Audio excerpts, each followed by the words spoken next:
గత కాంగ్రెస్ ఆధ్వర్యంలో ఉన్న యూపీఏ గవర్నమెంట్ తమ ఇష్టానుసారంగా ఒక నియంతలా తాము చేసిందే శాస్త్రం అన్నట్టు ఆంధ్రప్రదేశ్ పునర్విభజనలో ఏపీను ఎన్ని రకాలుగా అన్యాయం చేయొచ్చో అన్ని రకాలుగా మోసం చేసి సీమాంధ్రుల గుండెల మీద తన్నింది.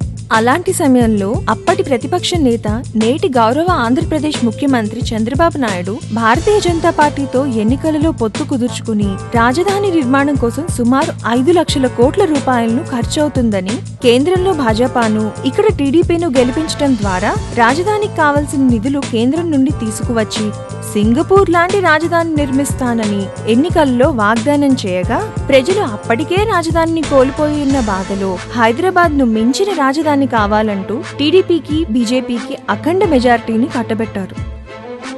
చంద్రబాబు నాయుడు సార్వత్రిక ఎన్నికల విజయం తర్వాత కేంద్ర ప్రభుత్వం దగ్గర నుండి నిధులు తీసుకుని వచ్చి రాజధాని నిర్మాణం ప్రారంభిస్తారని ఎదురు చూస్తున్న ప్రజలకు టీడీపీ ప్రభుత్వం షాక్ ఇచ్చింది. తనకు ఓట్లు వేసి గెలిపించిన రైతుల వద్ద నుండే రాజధాని నిర్మాణం కోసం అంటూ సామదాన భేద దండోపాయాలు ఉపయోగించి సుమారు 37,000 ఎకరాల భూమిని సేకరించారు. అధికార పక్షమైన తెలుగుదేశం పార్టీ, దాని అధ్యక్షుడు చంద్రబాబు నాయుడు మొన్న జరిగిన నవ్యాంధ్రప్రదేశ్ రాజధాని అమరావతి భూమి పూజకు ప్రతిపక్ష పార్టీలను ఆహ్వానించకుండా అవమానించారు.